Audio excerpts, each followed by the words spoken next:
Chapter 23. Difficulties Ahead. After a moment of stress, such as I have just described, reaction is bound to set in.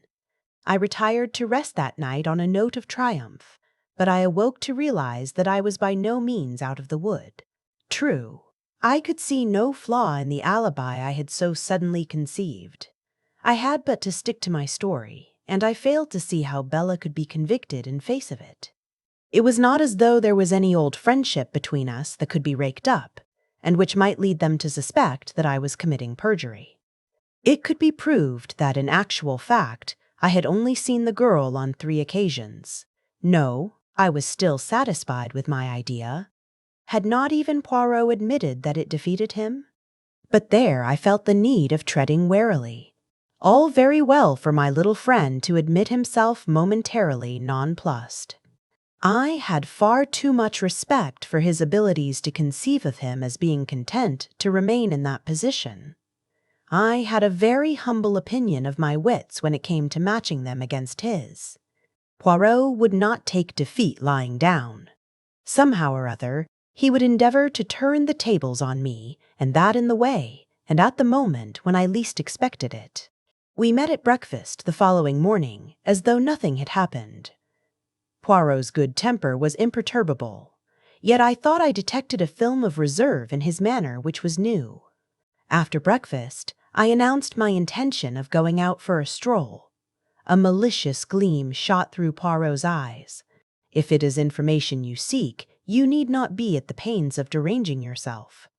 I can tell you all you wish to know.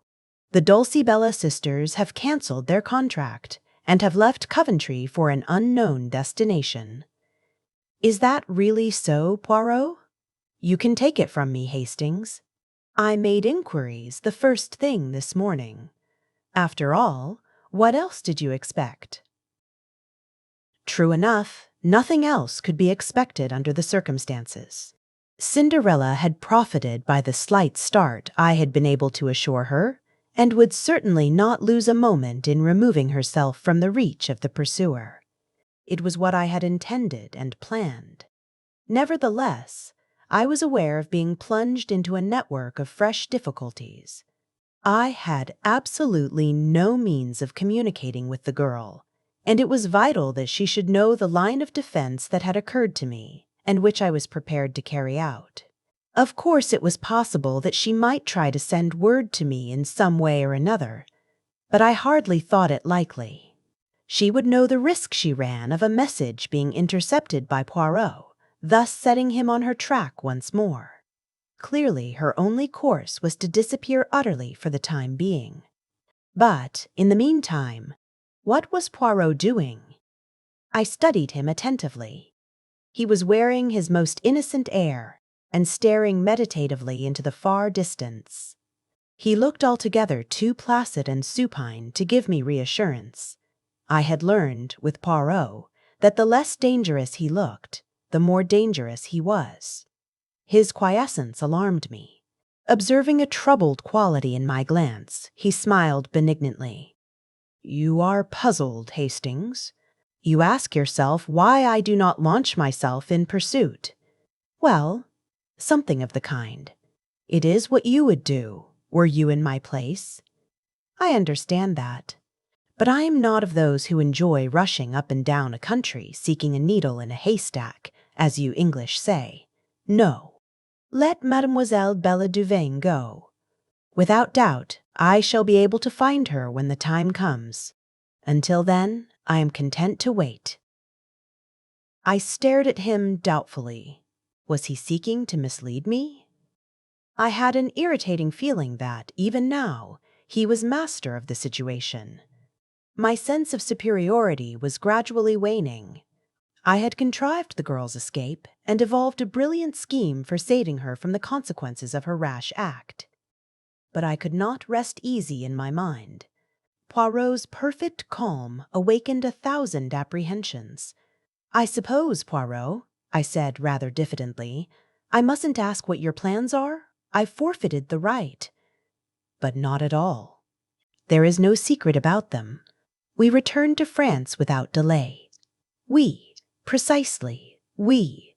You know very well that you cannot afford to let Papa Poirot out of your sight. Eh, is it not so, my friend? But remain in England by all means if you wish. I shook my head. He had hit the nail on the head. I could not afford to let him out of my sight. Although I could not expect his confidence after what had happened, I could still check his actions. The only danger to Bella lay with him. Giraud and the French police were indifferent to her existence. At all costs, I must keep near Poirot. Poirot observed me attentively as these reflections passed through my mind, and gave a nod of satisfaction. I am right, am I not? And as you are quite capable of trying to follow me, disguised with some absurdity such as a false beard, which everyone would perceive, bien entendu, I much prefer that we should voyage together. It would annoy me greatly that anyone should mock themselves at you. Very well, then, but it's only fair to warn you. I know all. You are my enemy. Be my enemy, then. It does not worry me at all. So long as it's all fair and above board, I don't mind. You have to the full the English passion for fair play. Now your scruples are satisfied. Let us depart immediately. There is no time to be lost. Our stay in England has been short but sufficient. I know what I wanted to know. The tone was light, but I read a veiled menace into the words. Still, I began, and stopped. Still, as you say, without doubt you are satisfied with the part you are playing.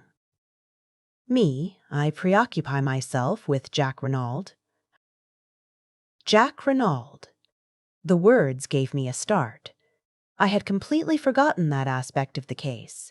Jack Renaud, in prison with the shadow of the guillotine looming over him. I saw the part I was playing in a more sinister light.